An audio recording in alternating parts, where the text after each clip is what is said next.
Yeah, so as far as I've been asked to speak a little bit about the science behind climate services regards the data and information production aspects of this. So this talk is very much focused on one aspect of climate services rather than the whole thing, sort of essentially about that scientific background, if you like. So before we begin, I thought we'd just briefly start with what is a climate service. I guess you guys are kind of maybe covered this in some detail yesterday. But this is the introduction I usually give to climate services to my MSc groups. The way I see climate information is essentially, I think, in line with the WMO view. It's about the combination of climate information. So we have some, let's say, a rainfall estimate or a forecast for a country. We have some sectoral information, let's say something about the agricultural sector and its exposure to different kinds of weather sensitivities. And what we want to do is sort of convolve those two information sources to produce some actionable information, some sort of tailored advisory service or some advice and guidance to some decisions that someone wants to make off the back of that climate information. So kind of to me, the underlying question behind a lot of this is about how we use weather and climate information for effective risk management for particular applications. And as I say, here today, and we're focusing very much on the climate information part of this, the climate information and its processing, rather than the climate services as a whole. But even within this kind of very technical numerical part of this climate service activity, the interaction with the impacted system is absolutely crucial. And hopefully we'll touch on that a little bit at the end. So when we, the reason why I kind of highlight this is then when we sort of step back again, focusing on this sort of technical aspect, we can think of the climate service process as being part of a modeling chain. So at one end, we have a weather and climate truth. The weather and climate varies. It's the real world, real system, which with all its chaos and evolutionary chaos that goes with it. Typically, we then have either some sample, some observations of the climate system, or a model simulation of the real world. And that then brings in issues to do with the sample size. How much data do we have? What length of record do we have of the observations? Or how good is our model representation of the real world? But we end up with some sort of sample or some sort of simulation. Typically, we're then transforming it into some kind of impact estimate. So we want to move from having weather and climate data to having something that relates to the system that we're studying. So a good example of that is wind power. So if you know the wind speed, you can have a pretty good guess at what the wind power potential is from that by simply applying a function that converts the wind speeds into an estimate of wind power. But when we're dealing with climate impacts, often we're actually interested in systems that may go beyond that immediate meteorological sensitivity to encompass a whole range of other factors that have other dependencies and essentially a dynamic of their own. So we want to integrate those directly meteorological sensitive quantities into a simulation of a system that's much more complex. An example of this from energy might be the operation of a gas power plant. You want to use the gas power plant when demand's high and wind power is low. So although wind and demand may depend on temperature or on weather variables, the actual dynamics of use of the gas plant depends on far other aspects as well as just those raw meteorological information. And then finally, we want to move off from just simulating numbers to influencing a decision or an outcome. So then that has to interact with the decision-making process of the user. And that's where this much broader space of climate service provision comes in. What you can hopefully see is as we move from this kind of real world to the simulation or estimate to the transformations into the impacts, that there's a whole series of errors and limitations occur at each stage. And understanding the propagation of those errors as they go across, as they cascade across this space is kind of at the core of climate services as a technical activity, as opposed to as a wider service activity. So I say we'll be mainly focusing kind of the left-hand side of that chain, if you like. So what we hope to do in this session is quickly review the drivers and components of the climate system and what the implications this has for how we understand when we say current climate, what do we actually mean? When we say future climate, what does that encompass? We're going to talk a bit about the different types of predictability and how they relate to the climate forecasting and the climate projection problems. Now, note the use of the two different words, that those are two very different problems, and we'll come on to why those two differ. We're also going to talk a bit about the tools used in weather and climate forecasting, highlighting the difference between them, particularly focusing on the use of ensembles and the need for bias adjustment and correction. And we'll talk a little bit about, we haven't got time to go into great detail, but talk a little bit about why it's important to think about simulated impacts when it comes to using the meteorological data. So I just want to emphasize that the material in this talk draws a lot on a couple of chapters I wrote for a book that Alberto edited a few years ago, and also on our MSE module that we wrote, this Climate Impacts and Climate Services. And just as a brief advertisement, apologies for the advertising a captive audience, we are currently offering our access to some of our modules as an online class.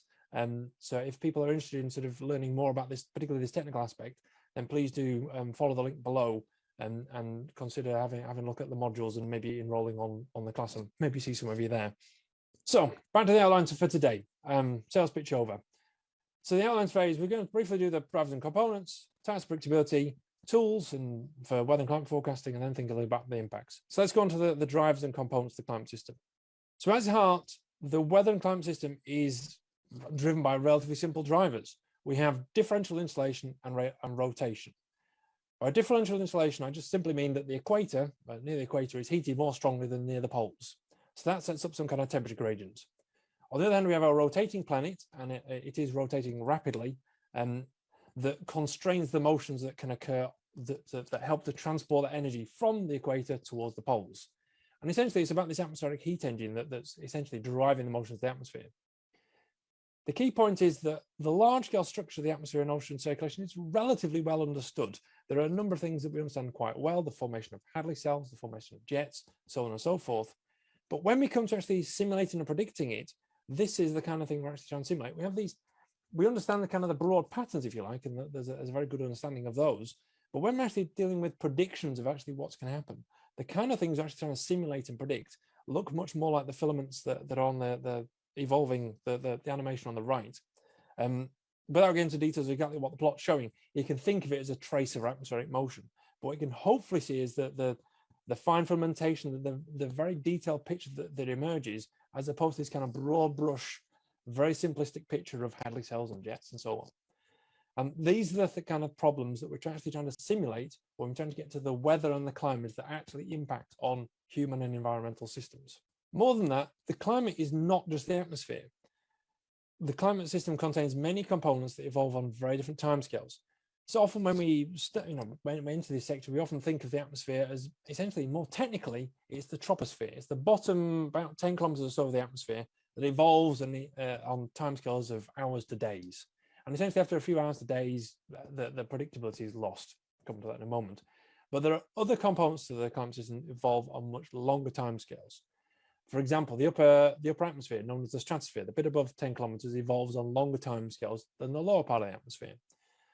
Land surface temperatures themselves might change rather rapidly over a couple of days, but the ocean surface temperatures can evolve much more slowly. And particularly when we get into deep oceans, we might be talking about timescales of centuries or millennia for these systems to equilibrate and adjust. So different components of the climate system evolve on very different timescales. And as we'll come on to in a minute, this has important implications for how we understand what we mean by current climate, but also for predictability.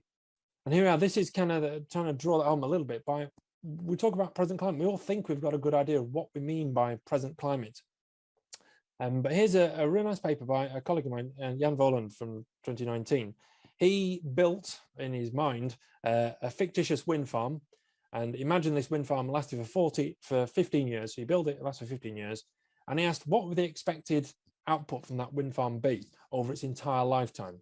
And what would happen if I had built this wind farm at different times in history?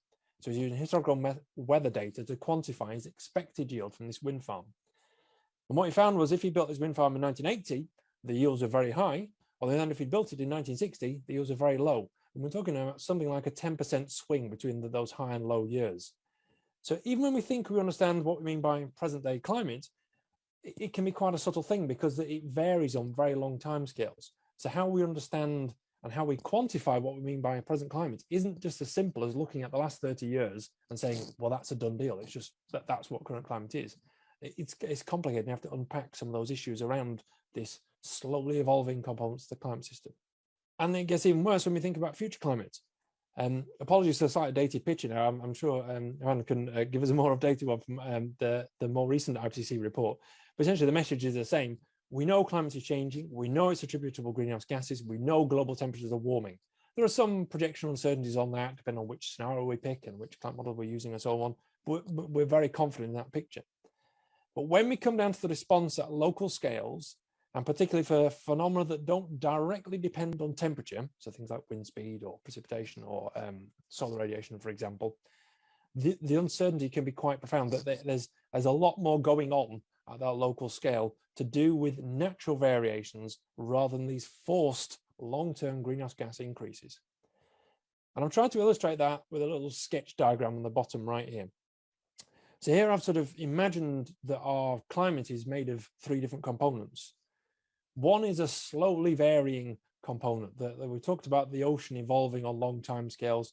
We've seen that plot that from Jan Vollen's work about the return from building a wind farm.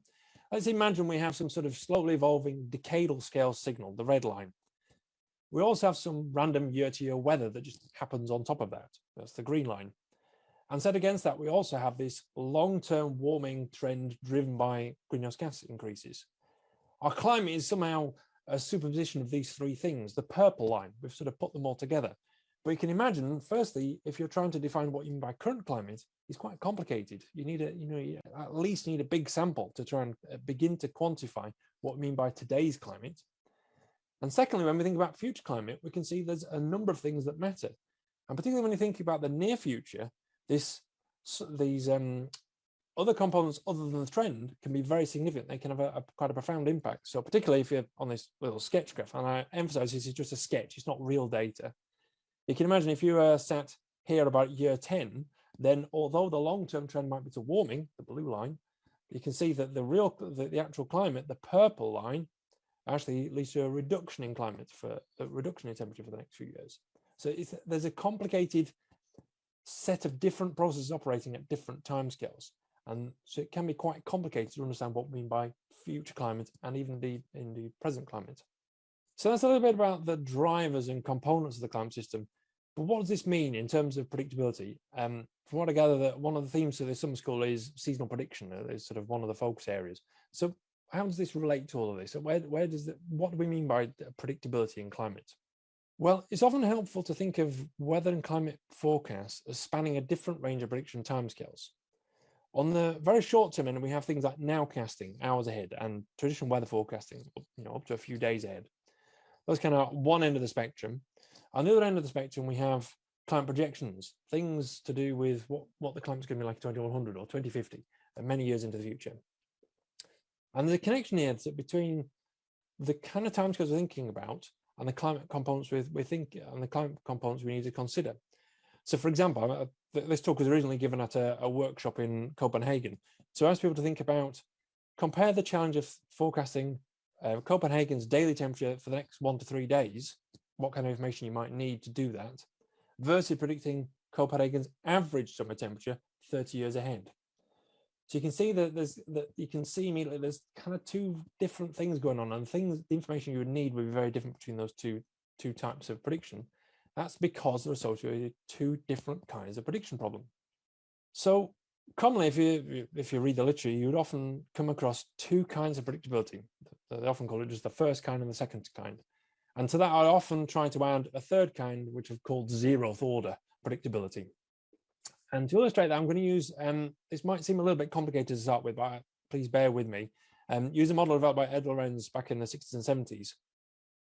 The model's written down at the bottom right there in the equations, and don't worry if you're not one for equations. Essentially, all I really want you to take away from this is this. Look at there are 3 different variables there: x, y, and u.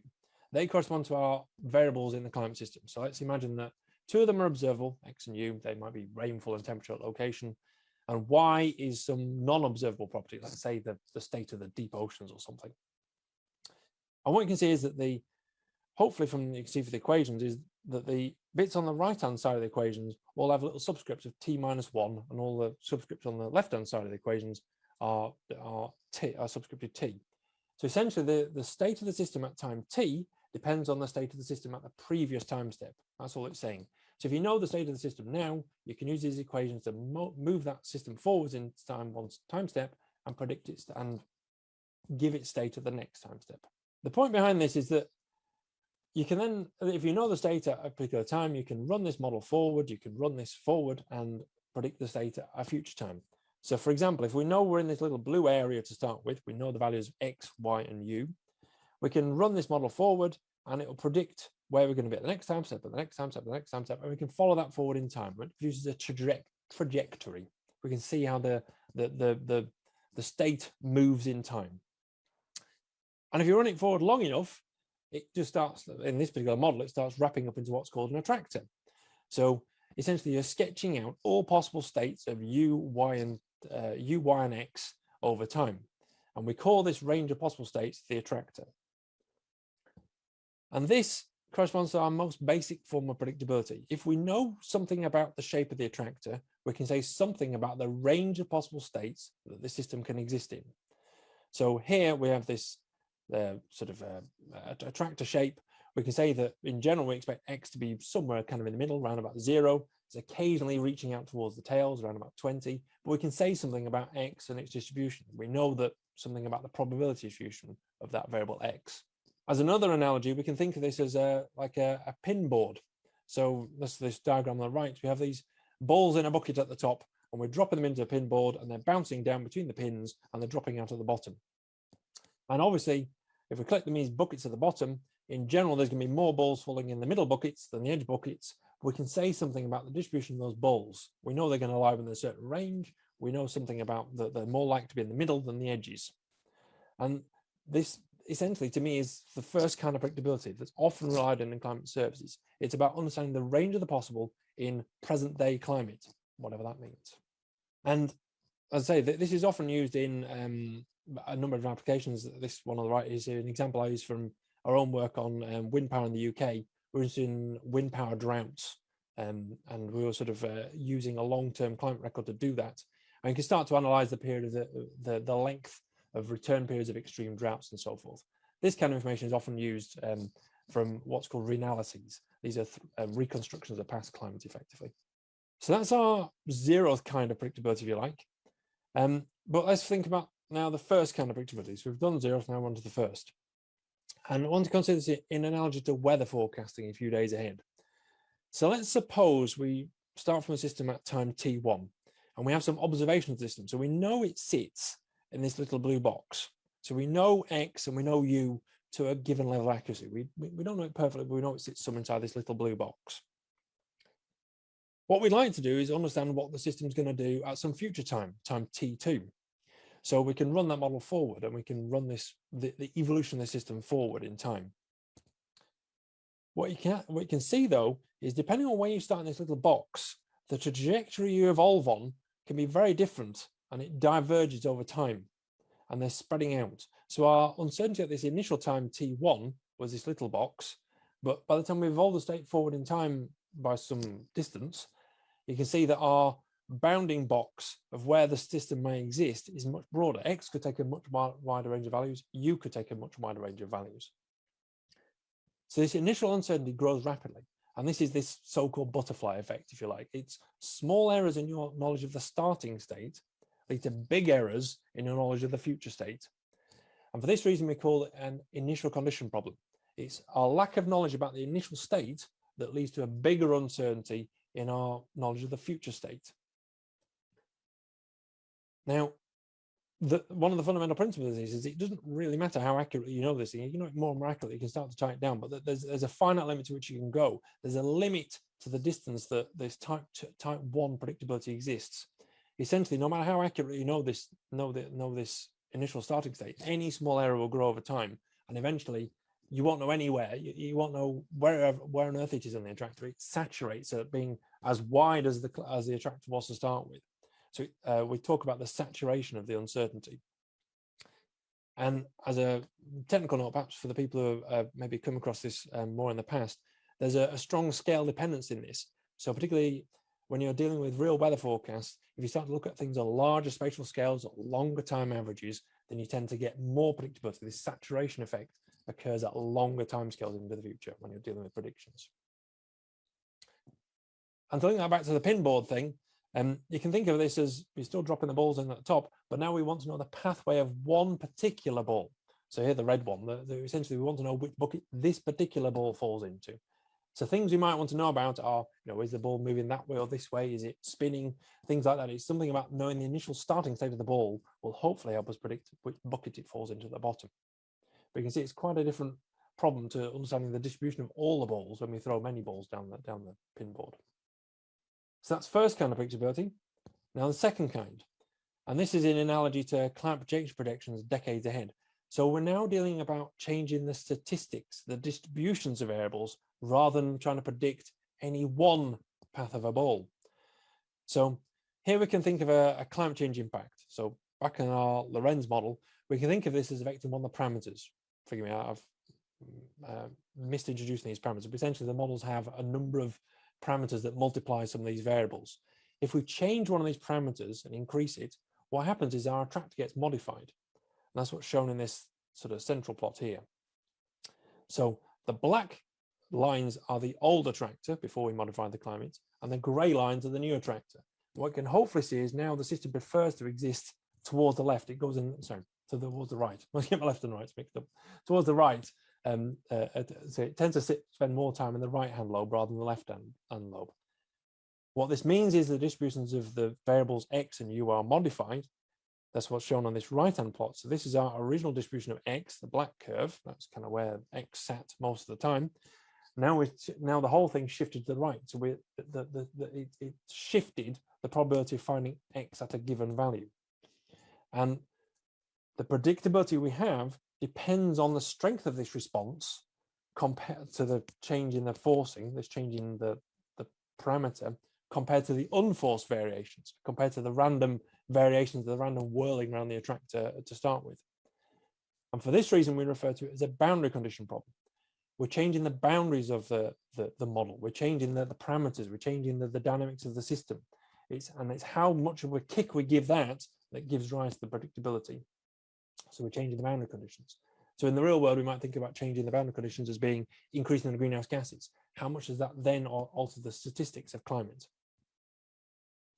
And back to our pin boards, our original distribution is the one on the left. We have just the ball dropping the bucket dropping the balls down the pins and them falling into the bottom in some distribution probably centered about the middle. You can think of the climate change and this boundary condition problem as being tipping the pin board to one side. So now the balls prefer to fall off, in this case, to the left rather than the right. And you can see that skews the distribution of the balls when you get to the buckets at the bottom.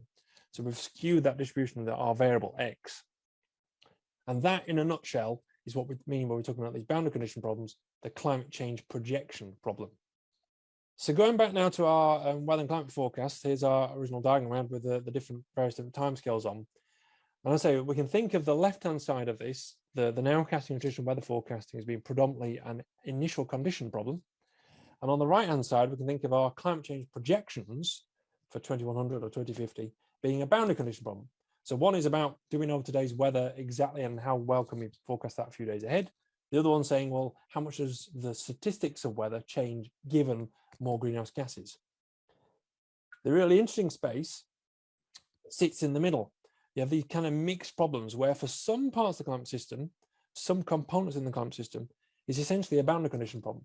So the ones that evolve quickly, like the troposphere, like the bottom 10 kilometers of the atmosphere, it's essentially a boundary condition problem. It's lost all knowledge of its initial starting state. So it's about the statistics of how that weather in that, how the attractor of that component of the system changes.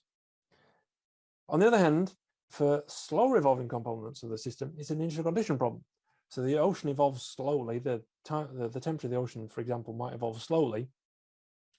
So for them, if you know something about the state now, you can still say something about the state in the future. So for them, it's an initial condition problem. And that's where this interesting space of extended range weather forecasting, so-called subseasonal forecasting, seasonal forecasting, decadal forecasting of climate, that's where this stuff exists. It's in this kind of mixed space.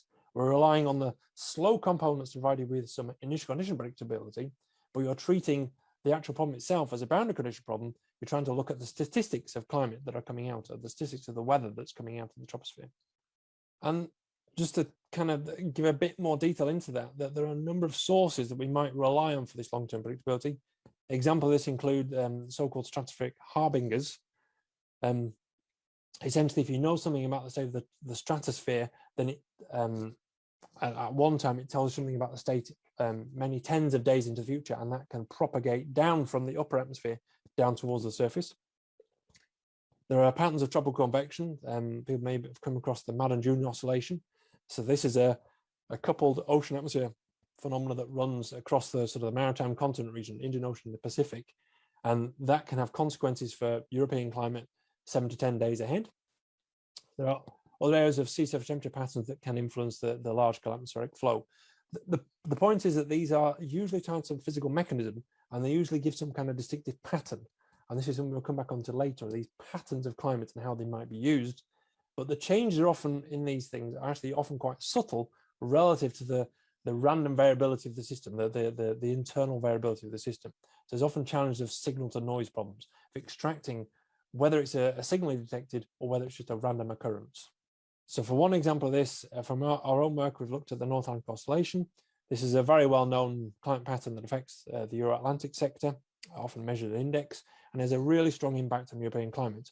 You can think of it as a strengthening and a shift in the mid-latitude jets. This is the westerly winds that come across the Atlantic Ocean and into Western Europe. And broadly speaking, in the winter, if you have a positive state of the NAO, you have warm, wet and windy winters in Northwest Europe, and vice versa if you have a negative NAO. And you can see profound impacts of this on the energy sector in Europe. But the key point I want to make is that this winter NAO pattern is to some extent predictable weeks ahead, if you think about weekly averages, or months ahead if you think about seasonal averages. And there's a number of papers around this kind of theme about kind of predicting the evolution of this pattern with some degree of confidence a certain distance in the future. But it's always taken as some kind of lengthy time average. That averaging component is absolutely critical for getting that skill out. So I've given a bit of a whistle-stop tour of types of predictability in the climate system. Let's talk briefly about the tools that are available. How do we go about predicting weather and climate? What are the actual tools that are actually used for doing this in practice? Well, to my mind, there are two main broad categories of strategy for prediction. There's essentially statistical methods and there are numerical methods. Now, by statistical methods, I essentially mean things that are based around time series analysis. There are a number of powerful tools. It's a complete acronym soup. MLR, GARC, ANN, and there's any number of different statistical tools that people can that are used and deployed for seasonal forecasting. I'm not going to discuss those here; they're not particularly my area. But one of the fundamental parts of this is that they're all going to be contingent on historical data. If you use a time series model, if it's trained on historical data, then it's reliant on the historical data to produce a prediction. Now, as we've seen, historical data has challenges. It has these slowly varying components. It has this long-term climate change trend. There's a number of questions about whether the historical data is a good guide to the future. Also, the observational data that you might be using can often be very sparse. In my own work, we've done a lot of work with renewable energy, with wind power, for example. Typically, if people are trying to predict future wind power based on past wind power, they're relying on just a few years worth of relevant wind power data to make that prediction. So that representativeness problem becomes quite acute. And we go back to this kind of recalling what we mean by future climate. There's these different components going on that need to be taken account of. So what I'm going to focus on here is essentially numerical tools, numerical models and tools. So with apology if people already are well aware of this kind of thing, the core of a numerical weather prediction is based on physical equations. So we refer to the dynamical core as being based on the Navier-Stokes equation. So we divide the atmosphere up into grid boxes. We chop it up into boxes, typically order of kilometers in scale. Within each one of those boxes, we write down the Navier-Stokes equations or a version of the Navier-Stokes equations that describe the dynamical motions of the fluid on these grid box kind of scales. Now, of course, those grid boxes have a finite size. They're not infinitesimally small. There are a number of things that happen on the scale within the grid box. So for those processes, we have to write down additional physical schemes referred to as parameterizations for the unresolved processes. Things like cloud and moisture, things like surface energy and radiation and momentum exchange are all the things that occur within the grid box rather than being resolved as part of the fluid flow as a whole. So we have this model that combines this dynamical core equations plus these physical parameterizations. We feed in our best guess of the initial state of the atmosphere. We run the model forward in time, very similar to that Lorentz model. We know what the state of the atmosphere at time t. We have a set of equations that allow us to predict at time t+1, and we evolve it forward one time step at a time until we reach some desired future time. And that produces our forecast. That's classic numerical weather prediction. And before we go off the topic, just briefly to introduce a very key concept in climate service is reanalyses. This is where we merge the NWP models with a set of observations. So if we look back in the past, obviously we have observations for the last 40 or 100 odd years, depending on which kind of observations we're considering. What we can do is merge those observations with the numerical weather forecast to produce a best guess 3D reconstruction of the atmospheric circulation over that time period. Essentially, we have we take the state at one time step, we run the model forward 6 hours, we have a fresh set of observations and a very good model forecast. They merge the two together using a process called data assimilation, and then we repeat the process over the whole of the period where we have observations for.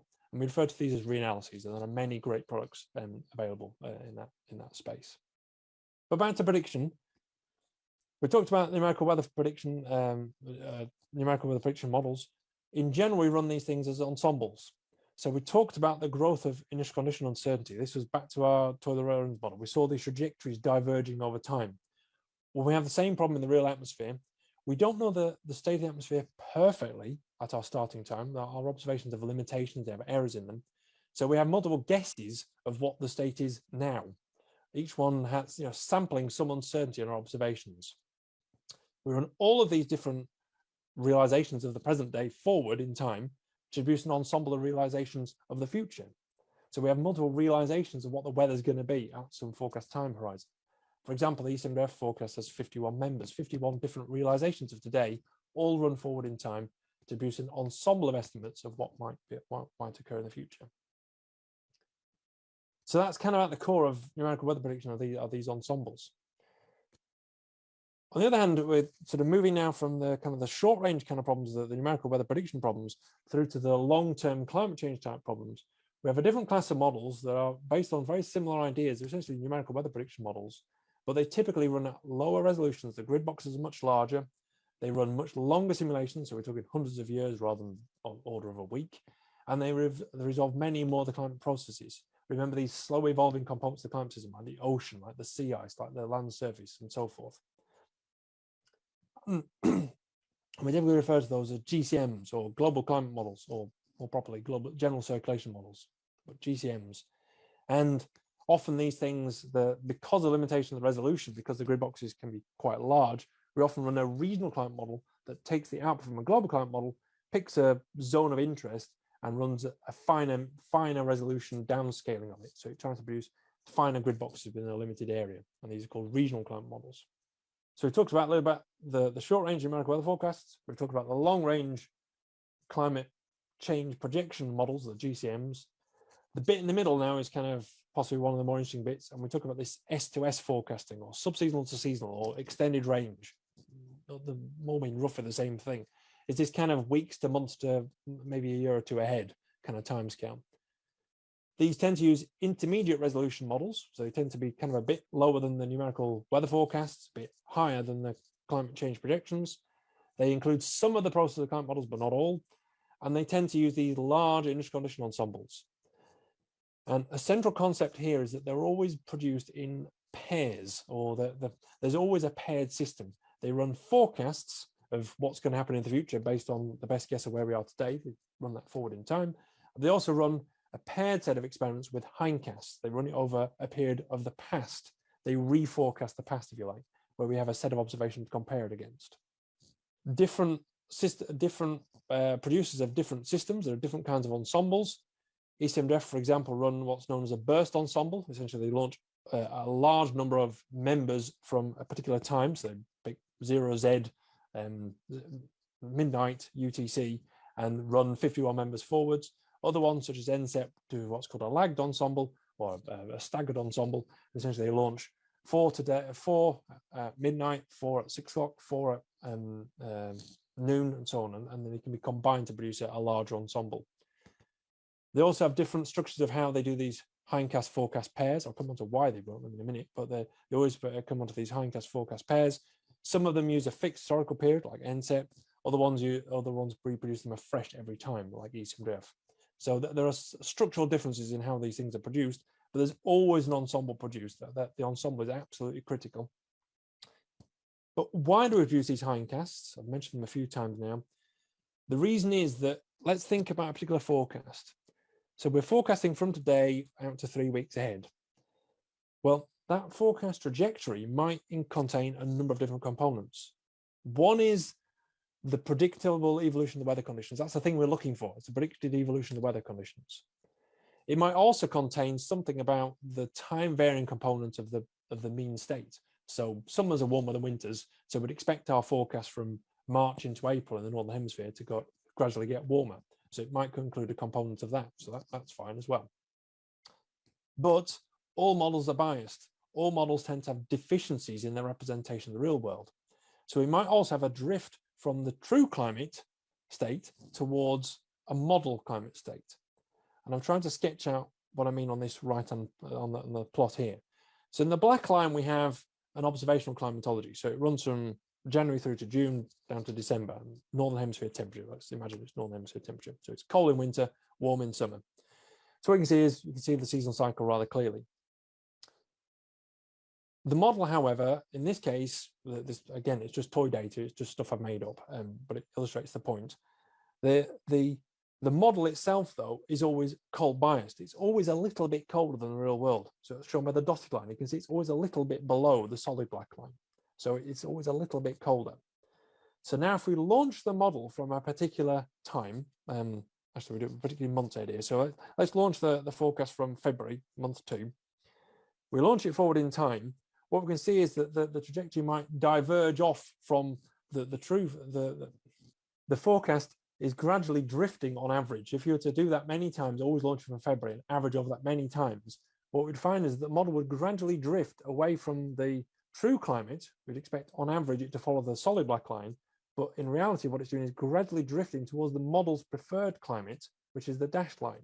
So as this drift over time, and it gets worse as we go to longer and longer lead times.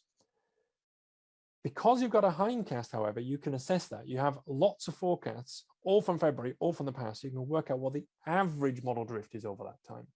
You can then remove that, thereby correcting the model, the real forecast, to produce a better forecast of the future. So we use the hindcasts to correct the forecasts for the model's deficiencies. And that's why they always come in these pairs. The other point I just want to highlight again, I did mention it briefly, is this idea of scale dependence. The error growth, the uncertainty growth saturates more slowly at longer time scales. So these seasonal forecasts and subseasonal forecasts are almost always applied to some kind of average. It's either an average in time, so you predict the weekly average temperatures rather than those at 4 p.m. on a Thursday. You'd either do a time average, you might do a space average, so you predict the temperatures for the whole of Northern Europe rather than just for a grid point over London, for example. Or you might start to average or combine ensembles. So you take the ensemble average, you have 51 realizations, and you take the average of the 51 and use that as your prediction. So there's always this thing about aggregation over scales, and that then buys you more predictability. The predictability is lost much more rapidly at smaller scales than it is at these larger scales. And for those who are really interested in pursuing this on a much more technical level, I would very much recommend this recent book by Robertson Wittart. It's a companion book, chapters written by various different authors, but I would strongly recommend it as anyone wanting to explore this in more detail. It's a fantastic resource. So please do go and look at that book. So briefly then, to summarize the numerical models, the numerical models are producing nice self-consistent gridded meteorological data as required. They can produce arbitrarily long time series of present or future climates, so they have fantastic power, but there are issues around model bias and error. There are limits to resolution. The grid boxes may not relate to what's going on at a particular point within the grid box. There are missing processes and process errors so we don't represent everything in the climate system. We've represented a lot of different components, but there'll undoubtedly be some missing. And one thing I haven't really mentioned is there's always a trade-off between how small your grid box is, how long you do your run, and how many processes you can include. There's always this kind of trade-off. There's a limit to how much horsepower even the biggest supercomputer has. So that they're never going to be perfect. And as a result, it's often helpful to kind of combine the statistical prediction techniques with numerical prediction techniques. It's not either or, it's kind of both. We've already mentioned one, we've already alluded to one, is about bias correction. So we have a numerical model producing output at a particular location. We have some observations at a particular location. We can use the observations to recalibrate the forecast so it better matches the ground truth that we're trying to simulate. There are a number of different ways for this. I've written out the equation there for a mean and standard deviation correction, but there are all sorts of different tools for doing this, quantile corrections, PDF corrections, and so on and so forth. But essentially the idea is you take some observations and use it to somehow correct your model, to adjust your model state to relate better to the phenomena that you're particularly interested in at a particular location. That's one set of schemes. Essentially, it's taking the grid point data and correcting it. Another set of schemes tend to focus around circulation-based things. So, for example, you might have, we'll talk about the NAO, but there are plenty of other patterns out there. But if we know something about how a pattern relates to the phenomena that we care about, maybe, a 10-minute warning. Maybe if you're running out of time, you run out of time. Okay, but we started about 15 minutes late. So okay, I'll spin on fast. Okay, so essentially you can predict the circulation patterns, then relate the circulation patterns to the phenomena that you care about. So rather than predicting the grid point data, you predict the pattern and use a known historical relationship to connect that to the phenomena you're interested in. Right, and just say there's a number of different schemes. That's our own work in the space. Find them in your own time. So just briefly on simulated impacts, I just want to raise one quick point. It's important, it's about this conversion from weather data to the impact data, and you can see that in many cases we're dealing with very complicated nonlinear transitions from one to the other.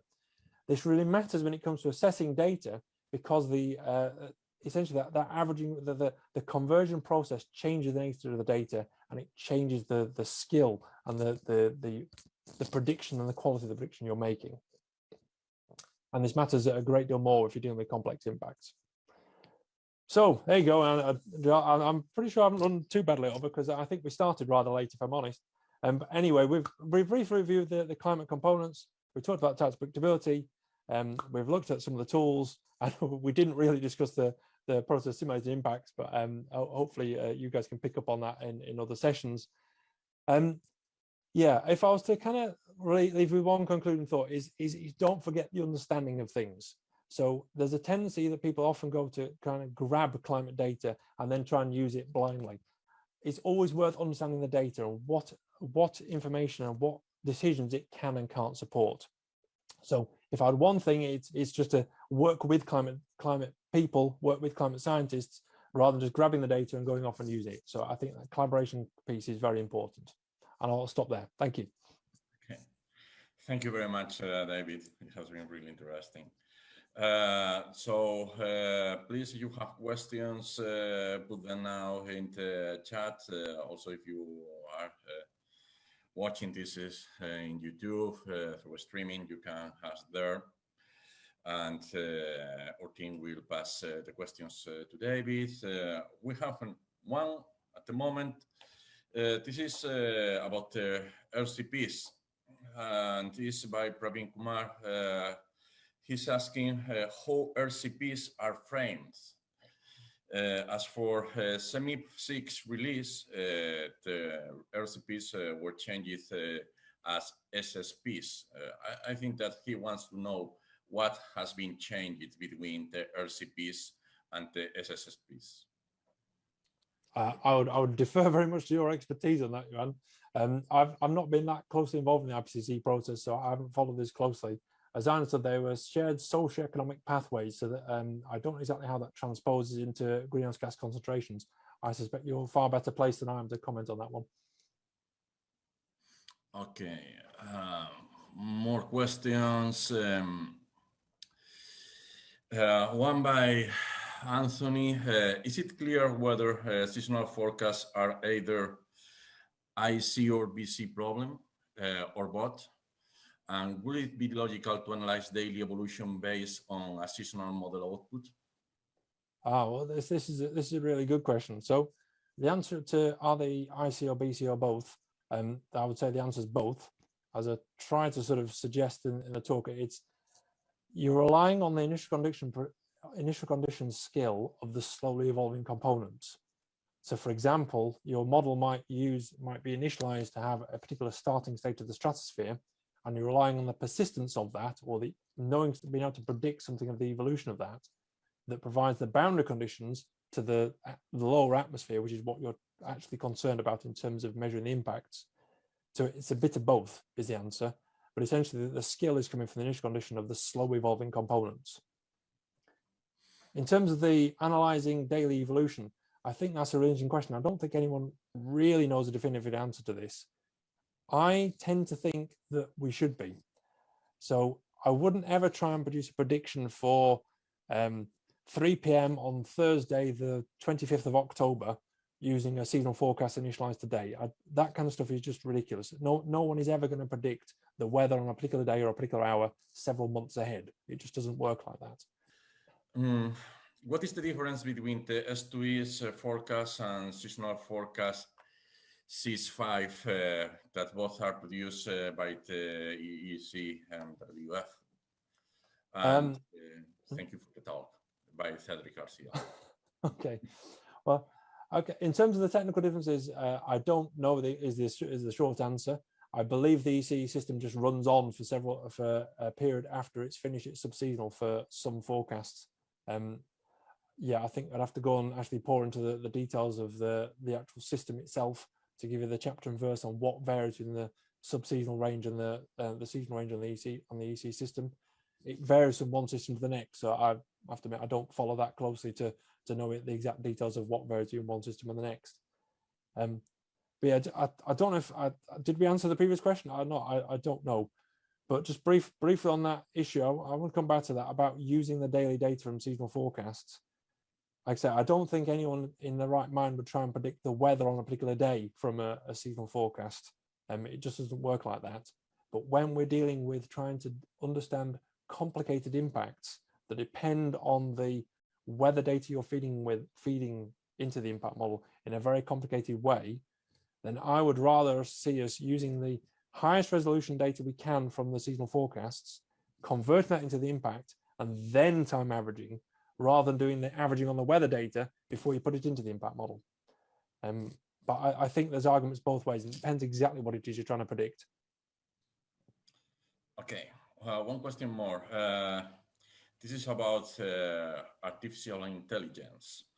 Where does AI falls into this big picture, especially in the connection with statistical analysis? I think there are a number of areas it can be used. Again, I wouldn't suggest that it's ever used as a black box. It can certainly be used for bias correction. It can be certainly used in multi-model combinations. So it's something we've done about using sequential learning algorithms to combine forecasts and produce an improved forecast by doing so. And there are actually ways to fold in observations in statistical models as well. So there's some really nice work in that space. And there's certainly work that could be done around the linking between the weather forecast and the impact using machine learning. I mean, essentially, a lot of our work we've done on producing demand models, so energy demand from temperature, linking the fact that when it's colder, people turn the heating on in the UK, and that pumps up electricity demand. That kind of stuff, there's probably areas where that could be done much better with more advanced statistical techniques, which is essentially where machine learning might come in. So I think there's a number of areas. It's certainly got a role there.